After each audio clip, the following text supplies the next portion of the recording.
আরও থাকছে সাবেক প্রধান বিচারপতি এবিএম খায়রুল গ্রেপ্তার। আরও জানিয়ে দিব 7 মাসে 19 খুন, বগুড়ায় হত্যা যেন নিত্যদিনের ঘটনা।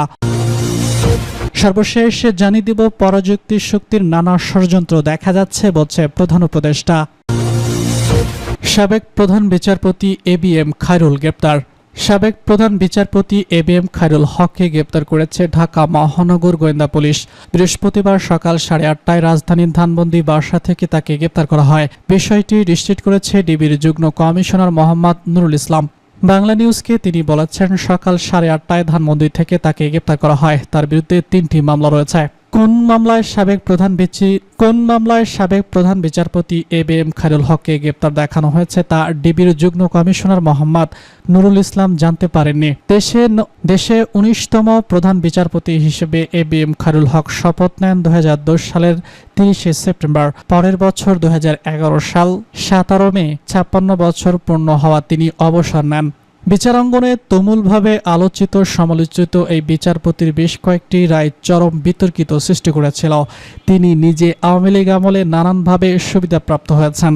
তাকে প্রধান বিচারপতি করা হয়েছিল কয়েকজন জ্যেষ্ঠ বিচারকের ভঙ্গিকে। 7 মাসে 19 খুন, বগুড়ায় হত্যা যেন নিত্যদিনের ঘটনা। বগুড়ায় আইন শৃঙ্খলা পরিস্থিতির চরম অবনতি ঘটেছে। পুলিশের তথ্য অনুসারে গত 7 মাসে জেলার বিভিন্ন থানায় 19টি হত্যা মামলা হয়েছে। মামলার তথ্য বিশ্লেষণে জানা গেছে, সংঘটিত হত্যাকাণ্ডের ধরন উদ্বেগজনক। অহরহ খুনের ঘটনায় জেলার বিভিন্ন মহলে উদ্বেগ বিরাজ করছে। স্থানীয় সূত্রে জানা গেছে, জমি সংক্রান্ত বিরোধ, রাজনৈতিক দ্বন্দ্ব এবং পরকীয়ার জেরে বেশিরভাগ হত্যাকাণ্ড ঘটেছে। তবে পুলিশের দাবি, এসব ঘটনা বিচ্ছিন্ন এবং বেশিরভাগ ঘটনার রহস্য উদ্ঘাটন করা সম্ভব হয়েছে। বগুড়া জেলা বিএনপির আইন বিষয়ক সম্পাদক অ্যাডভোকেট আব্দুল ওয়াহাব বলেন, গত বছরের 5 আগস্ট ছাত্র জনতার অভ্যুত্থানের পর বহু সন্ত্রাসী বগুড়া ছাড়লেও আইন শৃঙ্খলা রক্ষাকারী বাহিনীর নিষ্ক্রিয়তায় তারা আবার ফিরে এসেছে। এখন খুনসহ নানা অপরাধে জড়িয়ে পড়েছে তারা। এদের দমনে পুলিশকে কঠোর হতে হবে। খোঁজ নিয়ে জানা গেছে, চলতি বছরের জানুয়ারি থেকে জুলাই পর্যন্ত মাত্র 7 মাসে বগুড়ায় 19 জন হত্যাকাণ্ডের শিকার হয়েছেন। এর মধ্যে অন্তত 13 জনকে হত্যা করা হয়েছে বলে ধারালো অস্ত্র দিয়ে ছুরিয়াঘাত, রামদা এবং দা দিয়ে কুপিয়ে অথবা গলা কেটে। এর আগে গত বছর বগুড়ায় 95টি খুনের ঘটনা ঘটে। জেলা পুলিশের তথ্য জানা গেছে, এই 7 মাসে মোট 16টি ঘটনায় 19 জন নিহত এবং আহত হয়েছে পুলিশ সদস্য অন্তত 8 জন। এসব ঘটনায় অন্তত 13টিতেই প্রত্যক্ষভাবে ছুরি, রামদা বা অন্য কোনো ধারালো অস্ত্র ব্যবহার হয়েছে।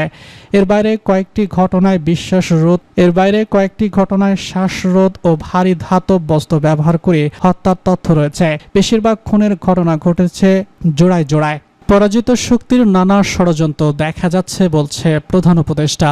13টি রাজনৈতিক দল এবং জোটের নেতাদের সঙ্গে বৈঠক করেছে প্রধান উপদেষ্টা প্রফেসর মোহাম্মদ ইউনূস। প্রধান উপদেষ্টার প্রেস উইং এক সংবাদ বিজ্ঞপ্তিতে এ তথ্য জানায়।